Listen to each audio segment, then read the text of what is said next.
ओहो, देखो तो इन दोनों को जरा सी भी शर्म नहीं है। मैनेजर खुद इन्हें बाहर जाने के लिए कह रहा है और ये है कि बाहर जाने को तैयार ही नहीं है। और कितनी बेइज्जती सहना चाहते हो भाई, कितनी फजीहत और करवाना चाहते हो। देखिए आप दोनों यहां से चले जाइए, वरना मुझे सिक्योरिटी को बुलाना पड़ेगा। ये दोनों आपके गेस्ट हैं और हम नहीं हैं। मैंने भी यहाँ एक सीट बुक की है। क्या कहा तुमने? यहाँ तुमने टेबल बुक की है? लकी की बात सुनते ही डिंपल को हंसी आ गई और वो राहुल को देखकर जोर जोर से हंसने लगी। देखिए अब आप मेरे पेशेंस का टेस्ट मत लीजिए, मेरे पास और भी बहुत सारे काम हैं। अगर आप इसी तरह टाइम वेस्ट करते रहे और यहां से नहीं निकले तो मुझे मजबूरन पुलिस को बुलाना पड़ेगा। मैंने आपके होटल में टेबल नंबर 8 बुक की है। अगर आपको विश्वास नहीं हो रहा तो। इससे पहले कि लकी आके कुछ कह पाता, उसने अपनी जेब से मोबाइल निकाला और मैनेजर को मैसेज दिखाने लगा जिसमें उसकी टेबल बुकिंग का कंफर्मेशन था। अरे वाह, झूठ पर और एक झूठ। क्या नंबर बताया तुमने टेबल का? 8। क्या बात है, लेकिन 8 नंबर टेबल पर तो हमारी बुकिंग है, उस पर तो हमारा ऑर्डर है। लकी थोड़ा ढंग का झूठ तो बोलो। जैसे ही उसने मैसेज पढ़ा उसके चेहरे पर एक मुस्कान आई और उसने रिस्पेक्ट के साथ लकी को उसका फोन लौटाते हुए कहा, सॉरी सर, मुझसे गलती हो गई, मैं आपको पहचान नहीं पाया। चलिए मैं आपको आपकी टेबल पर ले चलता हूं। मैनेजर तुमसे कोई गलती तो नहीं हुई ना? इसने जो मैसेज दिखाया वो सही है ना? हो सकता है कोई फेक मैसेज तुम्हें दिखा रहा हो। राहुल ने भी डिंपल की बात सुनते ही अपना मोबाइल निकाला और अपनी बुकिंग का मैसेज मैनेजर को दिखाते हुए बोला, ये देखो 8 नंबर टेबल पर मेरी बुकिंग है, उसकी नहीं। हाँ सर, मैं समझ गया, आपने भी टेबल नंबर 8 ही बुक की है, लेकिन आपने एक ऑर्डिनरी टेबल बुक की है और सर ने 8 नंबर की रिजर्व टेबल बुक की है। क्या? इसने रिजर्व टेबल बुक की है? इससे पहले कि डिंपल इस बात को पचा पाती, मैनेजर लकी और साक्षी को अपने साथ उनकी टेबल की ओर ले गया। जब वो लोग टेबल नंबर 8 के पास पहुंचे तो मैनेजर ने जो देखा उससे उसका दिमाग खराब हो गया। टेबल के ऊपर खाना पहले से लगा हुआ था और उससे भी बड़ी बात यह थी कि कस्टमर टेबल पर आया भी नहीं था। उससे पहले खाना खत्म होने की कगार पर आ गया था। उसने अपने पास खड़े एक वेटर को बुलाया और उसके कानों में बोला, ये क्या है? गेस्ट आकर खड़े हो गए और तुमने टेबल क्यों साफ नहीं करवाई?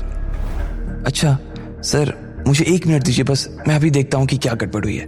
इतने में डिंपल राहुल भी उस टेबल के पास आकर खड़े हो गए थे। हद है, अब तुम हमारी टेबल के पास क्या कर रहे हो?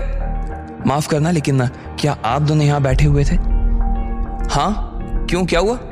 इतने में वो वेटर आया और वो अपने साथ उस आदमी को भी ले आया जो लोगों को टेबल तक लेकर आता था। सर, ये गलत लोगों को इस टेबल पर लेकर आ गया है। मुझे माफ कर दीजिए सर, मैंने अभी नया नया ज्वाइन किया है तो मुझे मालूम नहीं है कि कौन सी टेबल कौन सी कैटेगरी की है। इन लोगों ने ऑर्डिनरी टेबल बुक की थी, लेकिन मैं ही इन्हें गलती से वीआईपी टेबल पर ले आया। जो भी कंफ्यूजन हुआ उसके लिए मैं माफी चाहता हूँ, लेकिन ये टेबल आप दोनों की टेबल नहीं है। आप लोगों की टेबल एक नॉर्मल टेबल है। अब क्योंकि इस टेबल के गेस्ट आ चुके हैं इसलिए आपको अपनी टेबल पर जाना पड़ेगा सर। हमारा खाना यही है तो हम यहीं पर बैठकर खाएंगे। हम इस टेबल से उठकर कहीं और जाने वाले नहीं है। ठीक है तो फिर, लेकिन मैं आपको पहले ही बता देता हूं कि वीआईपी टेबल का रेट ऑर्डिनरी टेबल के रेट से ज्यादा है। होने दो, हम यहां खा सकते हैं तो हम क्यों ना खाएं? पैसों की हमें कोई परवाह नहीं है। वैसे हमें और कितना रुपया ज्यादा देना पड़ेगा? राहुल ने हिचकते हुए कहा, सर आपने जो अभी ऑर्डर किया है इसका 5,000, 1,000 रिजर्वेशन का, बाकी 700 वीआईपी का, और जो बैंड आपके लिए अभी बजा कर गया उसका 2,000 और टेबल वेयर का 1,200। मैनेजर सिर्फ इतने पर ही नहीं रुका था और वो सारी चीजों को जोड़कर राहुल का टोटल लगभग 15,000 के आसपास बैठ गया था। चलो किसी नॉर्मल टेबल पर ही चलते हैं। राहुल ने डिंपल के कानों में फुसफुसाते हुए कहा, अरे बाबू यहाँ पर बहुत अच्छा लग रहा है तो यहीं पर खाते हैं ना। चलो डिंपल, प्रॉब्लम हो जाएगा। राहुल ने फिर से उसे प्यार से फुसफुसाते हुए कहा, अरे अभी आप हैं तो क्या प्रॉब्लम होगी? डिंपल ने कहा, देखो मैं तुम्हें आखिरी बार समझा रहा हूं, तुम्हें चलना है तो चलो वरना मैं जा रहा हूं। जब डिंपल को उसकी कही बात फिर भी समझ नहीं आई तो राहुल बिना उसकी परवाह किए वहां से निकल गया।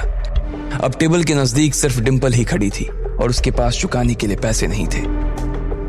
आसपास के लोग उन्हीं को घूर कर देख रहे थे।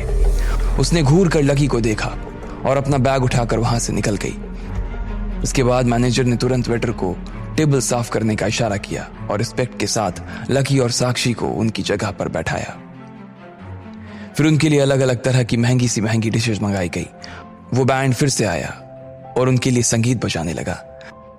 जब तक लकी और साक्षी खा रहे थे तब तक दो वेटर सिर्फ उन्हें सर्व करने के लिए ही वहीं पर खड़े हुए थे।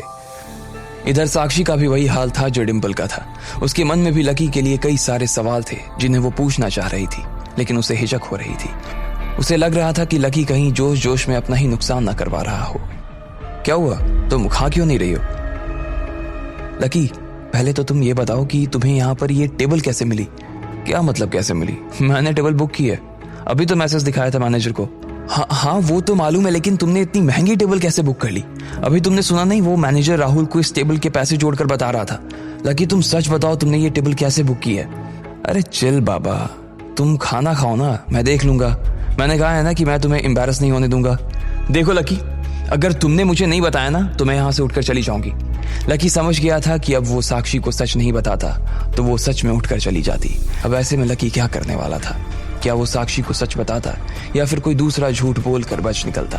क्या होगा जब डिम्पल कॉलेज में सबको ये किस्सा बताएगी? इन सभी सवालों के जवाब जानने के लिए नीचे दिए गए लिंक पर क्लिक करके इंस्टॉल कीजिए पॉकेट FM और फ्री में सुनिए दुनिया भर में हंगामा मचाने वाली ये जबरदस्त कहानी इंस्टा मिलियनेयर।